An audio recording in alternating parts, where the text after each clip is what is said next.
ನಮಸ್ತೆ ವೀಕ್ಷಕರೇ, temple culture of ಕರ್ನಾಟಕಕ್ಕೆ ನಮ್ಮ ಚಾನಲ್ಗೆ ಸ್ವಾಗತ. ನಾವು ಇಂದು ಭೋಗನಂದೀಶ್ವರ ದೇವಾಲಯದ ಬಗ್ಗೆ ತಿಳಿಯೋಣ. ಇವುಗಳ ಪರೋಕ್ಷ ಉಲ್ಲೇಖಗಳಾಗಿವೆ, ಏಕೆಂದರೆ ಅವುಗಳು ಎರಡು ದೊಡ್ಡ ಅವಳಿ ದೇವಾಲಯಗಳಲ್ಲಿ ಒಂದನ್ನು ನಿರ್ದಿಷ್ಟವಾಗಿ ಉಲ್ಲೇಖಿಸುವುದಿಲ್ಲ. ವಾಸ್ತುಶಿಲ್ಪ ಮತ್ತು ಪ್ರತಿಮಾಶಾಸ್ತ್ರದ ಆಧಾರದ ಮೇಲೆ ಭೋಗನಂದೀಶ್ವರ ಮತ್ತು ಅರುಣಾಚಲೇಶ್ವರ ದೇವಾಲಯಗಳನ್ನು 10ನೇ ಶತಮಾನದ ನಂತರ ಮತ್ತು 9ನೇ ಶತಮಾನಕ್ಕಿಂತ ಹಿಂದಿನದು ಎಂದು ಗುರುತಿಸಲಾಗಿದೆ. ದೇವಾಲಯವು ನಂತರ ಅನುಕ್ರಮವಾಗಿ ಗಮನಾರ್ಹವಾದ ದಕ್ಷಿಣ ಭಾರತದ ರಾಜವಂಶಗಳ ಆಶ್ರಯದಲ್ಲಿತ್ತು ಮತ್ತು ಅವರೆಲ್ಲರೂ ಆಧುನಿಕ ಯುಗದಲ್ಲಿ ಉಳಿದುಕೊಂಡಿರುವ ರೂಪಕ್ಕೆ ಕೊಡುಗೆ ನೀಡಿದ್ದಾರೆ. ಗಂಗಾ ರಾಜವಂಶ, ಹೊಯ್ಸಳ ಸಾಮ್ರಾಜ್ಯ ಮತ್ತು ವಿಜಯನಗರ ಸಾಮ್ರಾಜ್ಯ.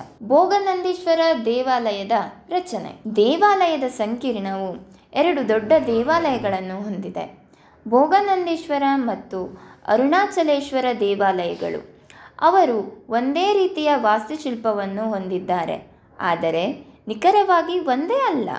ಇವರೆರಡ ದಕ್ಷಿಣಕ್ಕಿರುವ ಅರುಣಾಚಲೇಶ್ವರ ದೇಗುಲವು ಹೊಸದಾಗಿದೆ ಮತ್ತು ಸ್ವಲ್ಪ ಸಂಕೀರ್ಣವಾದ ಕಲಾಕೃತಿಯನ್ನು ಹೊಂದಿದೆ.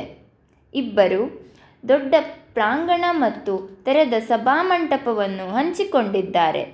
ಪ್ರತಿಯೊಂದು ನವರಂಗ, ಅಂತರಾಳ, ಸುಖನಾಸಿ, ಗರ್ಭಗೃಹ ಮತ್ತು ದ್ರಾವಿಡ ಶೈಲಿಯ ವಿಮಾನವನ್ನು ಹೊಂದಿದೆ.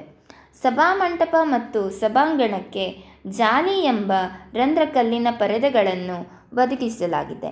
ಪ್ರತಿ ದೇಗುಲದ ಮುಂಭಾಗದಲ್ಲಿ ನಂದಿ ಮಂಟಪವಿದೆ, ಇದು ಗರ್ಭಗುಡಿಗೆ ಅಭಿಮುಖವಾಗಿದೆ.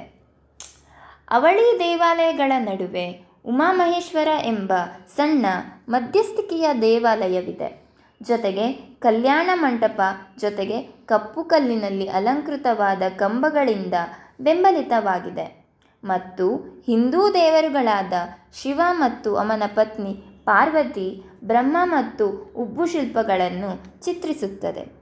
ಸರಸ್ವತಿ, ವಿಷ್ಣು ಮತ್ತು ಲಕ್ಷ್ಮಿ, ಅಗ್ನಿ, ಸ್ವಾಹ ದೇವಿ ವೈದಿಕ ದೇವರುಗಳು. ಈ ಕಾಂಪೌಂಡ್ನ ಆಚೆಗೆ ದೊಡ್ಡ ಮೆಟ್ಟಿಲುಗಳಿರುವ ದೇವಾಲಯ ಕಲ್ಯಾಣಿ ಅಥವಾ ಪುಷ್ಕರಣಿ ಇದೆ. ಇದನ್ನು ಸ್ಥಳೀಯವಾಗಿ ಶೃಂಗೇರಿ ತೀರ್ಥ ಎಂದು ಕರೆಯಲಾಗುತ್ತದೆ.